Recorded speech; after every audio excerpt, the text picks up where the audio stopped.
Thank you, everyone. It's a privilege to be part of NFF 2023, a wonderful audience. And this is a very opportune moment. It's a great collaboration that we are going to talk about today. For the first time, we've collaborated with ICICI Lombard to take a look at what is the status of insurance in India as we explore evolution of insurance as a sector with digitalization, with emerging technologies. How do we look at using technologies to further the penetration of insurance, and what better than to assess and analyze the shaping trends and the future of the market with the market leader, ICICI Lombard. So please, on everybody's behalf, I would like to extend a warm welcome to Mr. Girish Nayak.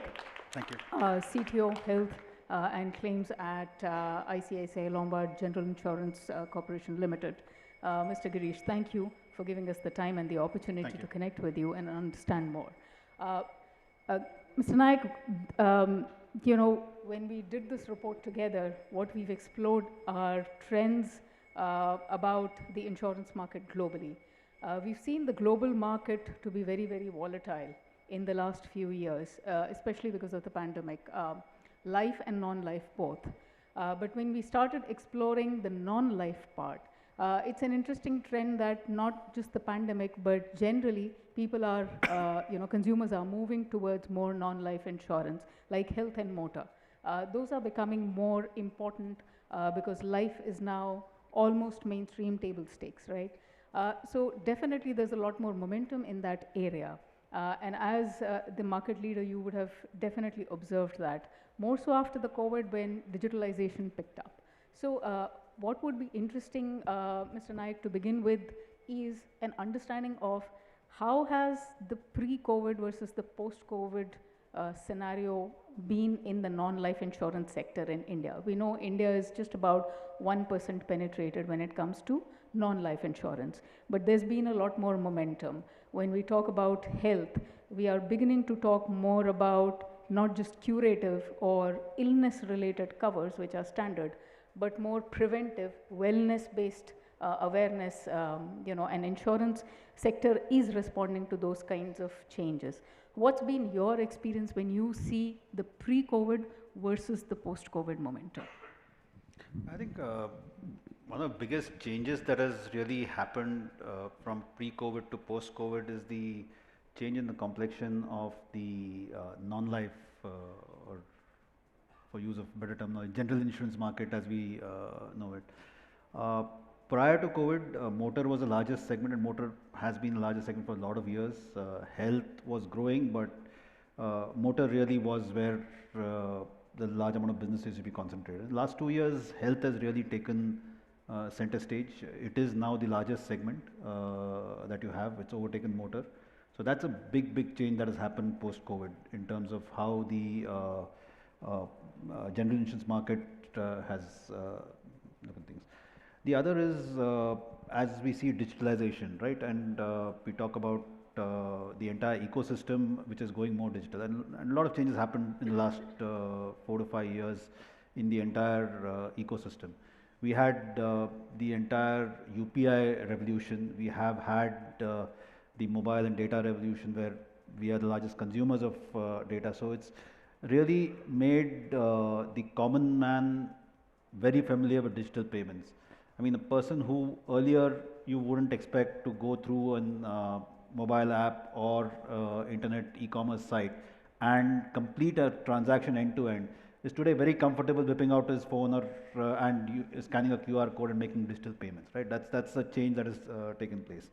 And if you look at how the consumer behavior also has changed, if you look at today's new age consumer, she's very happy making digital payments, very happy consuming content, OTT content on the mobile, ordering food through digital apps. So, and all these journeys have been made very focused on customer needs, and they're available to the customer where it's required, when it's required. Now, and if you just look at how what happens when this same customer wants to purchase insurance digitally, the story doesn't appear so too bright, right? Most of products which are the traditional insurance products are very difficult to sell online. So if you want to buy a health insurance online, uh, very few of you will be able to go through a completely digital journey. You will need at least a human calling you through a call center to kind of complete that process. The policy issuance process also is pretty cumbersome in terms of the steps it takes you through. So there's a lot of catch up that the insurance industry really has to do when you talk of digitization and making those customer journeys for consumers seamless enough to really have digital insurance take off significantly. Makes sense. And I think you touched upon a very interesting point that we explore in the study. We've done a survey of about 2,000 retail consumers, people like you and I, right? We went to tier 2, tier 1, tier 2, tier 3 cities across age groups, gender, education, employment, income levels, and we've looked at multiple kinds of categorizations to see what is really making people, A, come and buy insurance and stick with their insurance purchases over a longer period of time. 2, do that digitally, the process. And 3, how well satisfied or how highly satisfied are they with their digital journey. And this is where the report throws out something very, very interesting, which is one, as Mr. Nayak pointed out, that getting people to the point of buying, thinking about insurance and buying insurance, that's been tough. No two ways about it. And there's a lot more work to be done. But the moment a digital option comes in front of them, and that too what we've seen is that traditional carriers do have an advantage there through their websites and apps. Contrary to popular belief that you would want the new age platforms only, it's not so much. People are using new age platforms to search, compare, but at the end of the day, they are coming back to traditional insurers to buy it from their digital formats. And that is very interesting because that offers the combination of technology and market reach or access that the incumbents have. And when that digital buying or digital insurance procurement is happening, the level of satisfaction, repeatability, retention goes up significantly. We've seen those numbers in the late 70s, early 80s, and that's very encouraging. So, Mr. Nayak, great point.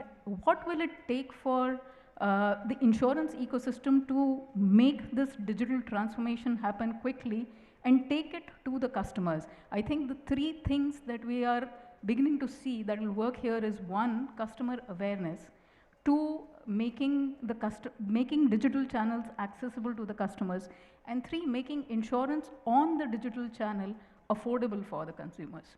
So your thoughts on how ICICI Lombard is approaching this, and how do you think the overall insurance ecosystem should be approaching this? Yeah, great points. I mean, you made out there 3 things which are required to kind of push digital. I think what we do see is that when you try and sell traditional insurance products online, somehow as an industry we've never really been able to break down our products and make them simple for consumers, and that's our bad. It's something that we need to get right. But what we have kind of tried and done for getting digital journeys go is try and look at embedded insurance. And when I say embedded insurance, I mean the customer is traversing a digital journey on a partner website. You offer appropriate protection at a point in time in that journey. You don't bring them back to the insurance carrier's website. You just have the entire purchase experience completely embedded in that native journey, and that has worked for us. We have close to 100 partners that we work with, a lot of fintechs, a lot of lending apps. So we do work with many of them, and we have a lot of embedded products which and they are, again, because of nature of the product, they're very small ticket size products. They can't be large premium, but the volume of them, these products is significant in terms of number of transactions done. So that's one part of the story. The other is also trying to design products which are taking care of risks which earlier were not taken care of. For example, cyber risk.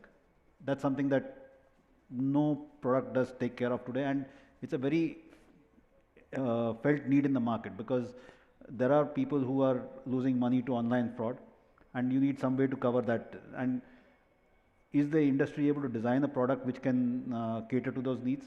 So those are some of the new ways in which you can kind of try and those are products which are going to be formed today, and they will be completely digital online, and they need not be as complex as the products that we have existing. So those are some of the changes that you see in the insurance way insurance is sold digitally and online as we go ahead. Very interesting, and I think to a certain extent you alluded to the point that that also would require probably the carriers to manage their core systems very differently. The way claims, underwriting, risks, analytics, etc. works, probably a lot more technology infusion. So would love to understand from your perspective, as you see this market, 1%, what would, and maybe I'm just throwing out a hypothesis, if we were to get to 5%, more than that, right? What new age technologies do you see will make this happen, one, and what kind of partnerships? We see a lot more, investments coming into the insurtechs, and very, very encouraging partnerships between the large guys and the insurtechs, the startups, both the provider side, the aggregator side. And this partnership seems to be working very well for a large market like India. Where do you see technology actually playing a part here?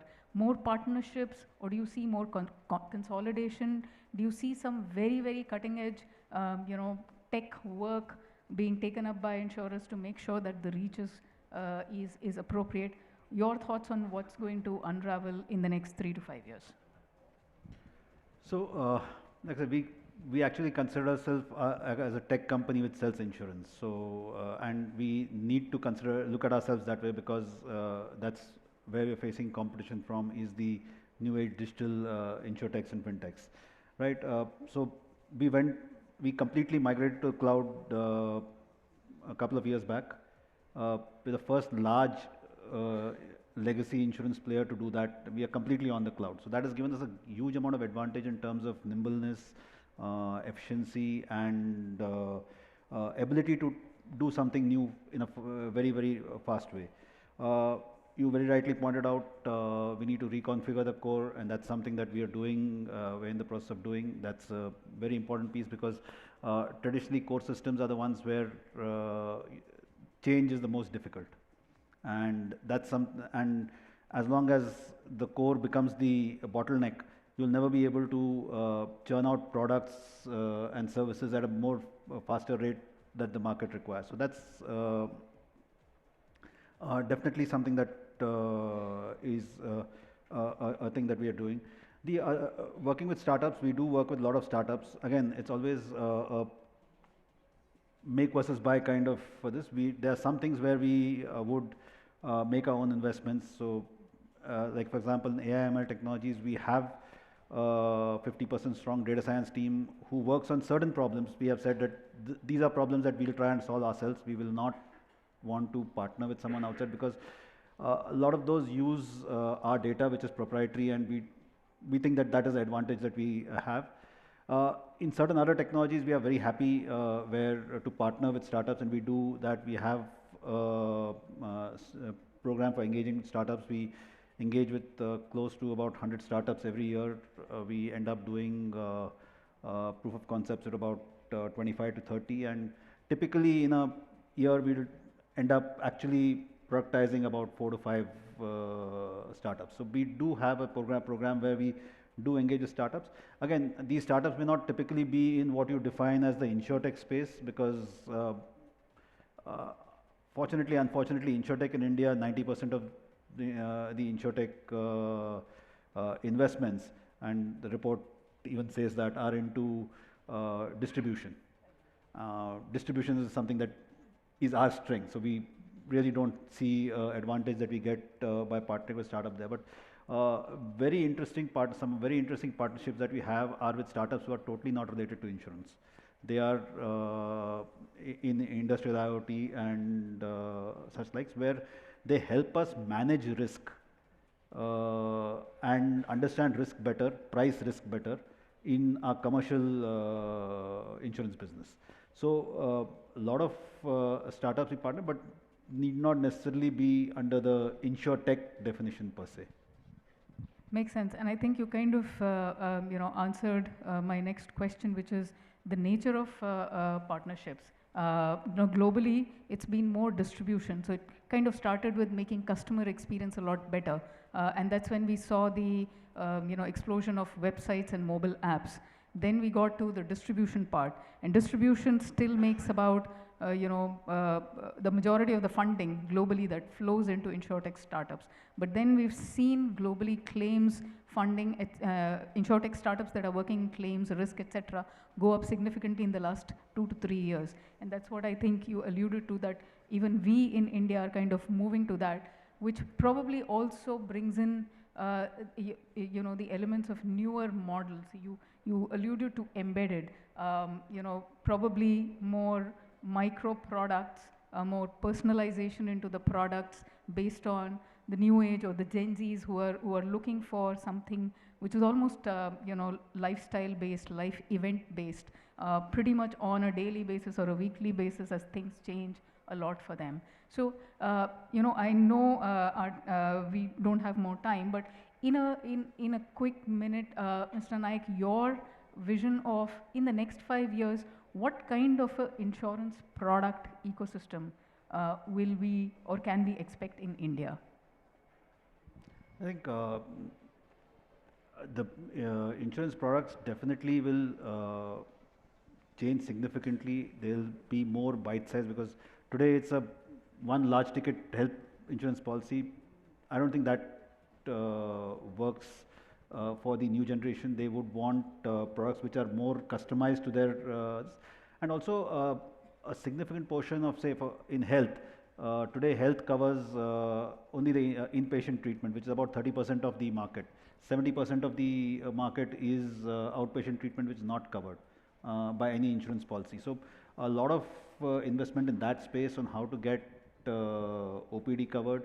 It would include not just paying claims at a time of illness when you get admitted to hospital, but actually working with the insured to on a regular basis for maintaining fitness, again through use of technology like wearables and stuff, where you work with the insured, you maintain fitness, maintain health, so that the illness doesn't happen, so then the claims. So it's good for the insurer, good for the insured as well. So those are outcomes that kind of will be driven by the insurance industry. Very enlightening, very insightful. I know we had a short time, but in this short time, I think you, if I were to summarize, insurance backed by technology is up for major transformation. As we as consumers of technology, which is the lens that we've taken in the report in partnership with Lombard, what is digital going to create or transform in terms of the insurance buying and post-purchase journeys for customers, and how do we look to consume insurance with technology? So do read the report. It'll be up on both our websites, and it's a free publication, and look forward to a lot more technology-led transformation in the insurance sector. Thank you so much for talking to us, Mr. Nayak. This was very insightful. Thank you.